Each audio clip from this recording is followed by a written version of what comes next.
မင်္ဂလာပါခင်ဗျာ2026ခုနှစ်မတ်လ6ရက်နေ့နောက်ဆုံးရသတင်းတွေကိုပြည်သူ့အတန်သတင်းဌာနကနေတင်ဆက်ပေးနေပါပြီခင်ဗျာရခိုင်ပြည်မြို့ဟောင်းမြို့တော်မြောက်ဦးမြို့တွေကလက်စကန်နဲ့အနုမရေကန်ကိုထိမ့်သိမ်းရေးအတွက်အေကပြင်ဆင်နေပြီးရေကန်ပတ်ဝန်းကျင်ကစိုက်ခင်းတွေနဲ့ဘုံကြီးကျောင်းတွေကိုဖယ်ရှားမယ်လို့သိရပါတယ်စိုက်ခင်းတွေနဲ့ဘုံကြီးကျောင်းတွေကိုဖယ်ရှားမယ်ဆိုရင်မြေအစားထိုးပေးရမှာဖြစ်တယ်လို့ဘုံကြီးကျောင်းဆက်ကျောင်းလောက်ကိုလည်းပြန်လည်တိစောက်ပေးရမှာဖြစ်ပါတယ်လက်စကန်နဲ့အနုမရေကန်ဝန်းကျင်မှာကံရည်တွေကိုအမိတရဲပူပြီးကွန်ကင်ပန်းကင်အခြားတိနံစိုက်ခင်းတွေစိုက်ပျိုးနေကြတာရှိပြီးမြောက်ဦးမြို့သူမြို့သားတွေကလည်းတောက်သုံးရအဖြစ်အသုံးပြုနေကြတာဖြစ်ပါတယ်လက်စကန်နဲ့အနုမရေကန်ကိုမြောက်ဦးမြို့ခေတ်မှာတူးဖော်ခဲ့ပြီးတစ်ဖက်စီတစ်ဖက်ရေကန်တွေအဖြစ်ရင်းခေတ်ရင်းအချိန်ခါကအဆိုပါရေကန်တွေကိုရန်သူတွေမြို့တွေကိုမဝင်ရောက်နိုင်စေရန်အတွက်ရေကျုံးအဖြစ်အသုံးပြုခဲ့ကြတာဖြစ်ပါတယ်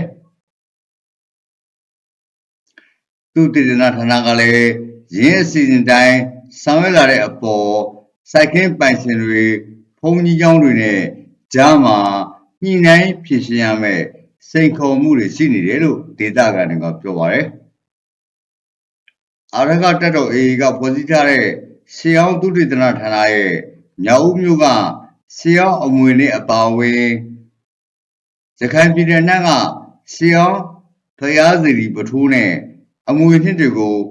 ထိမ့်သိမ်းစောက်ရှောက်ရေးလုပ်ငန်းတွေပြုပြင်မွမ်းမံထိန်းသိမ်းတာတွေလှုပ်ဆောင်နေတယ်လို့သိရပါတယ်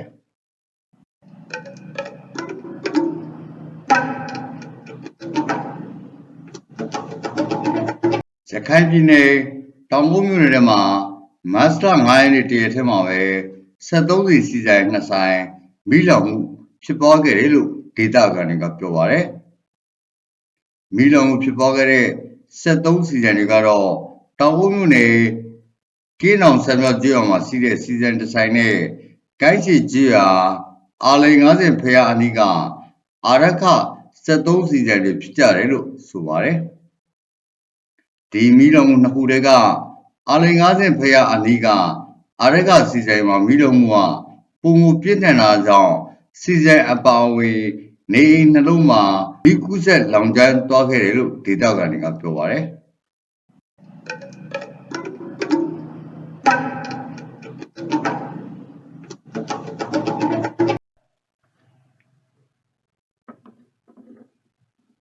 ရခိုင်မကွေးရိုးမလမ်းပေါ်ကအကြမ်းဖက်စစ်ကောင်စီတပ်ထိန်းချုပ်ထားတဲ့နိုင်ရီကန်ဗျူဟာဘုတ်ရဲ့အဓိကပင်မကာကင်းစခန်းတစ်ခုကိုအာရကတပ်တော် AA က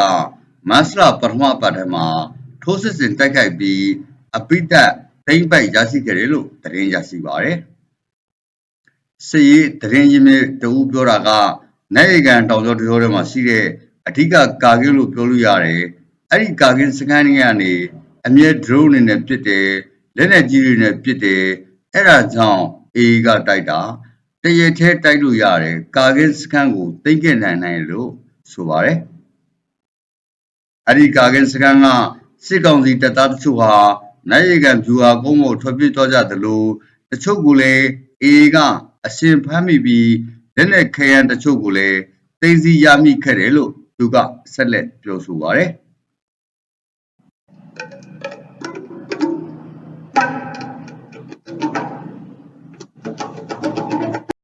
ရခိုင်ပြည်နယ်စစ်တွေမြို့မှာ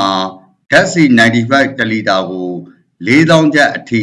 ဈေးမြင့်တက်သွားတယ်လို့စစ်တွေမြို့ကန်တအုပ်ကပြောပါတယ်စစ်တွေမြို့မှာမတ်လ3ရက်နေ့က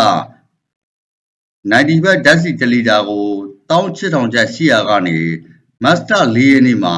အခုလိုစီဈေးတွေမြင့်တက်သွားတာပါအခုလိုစီဈေးတွေအစမတန်မြင့်တက်သွားတာကြောင့်စစ်တွေမြို့နယ်တွေကအခြေခံလူဒန်းစားပြည်သူတွေဟာစပီးစိုက်ကားတွေကိုသာအဓိကအသုံးပြုပြီးသွားလာနေကြရပါတယ်အခုလို73စီရှားပါတာဟာ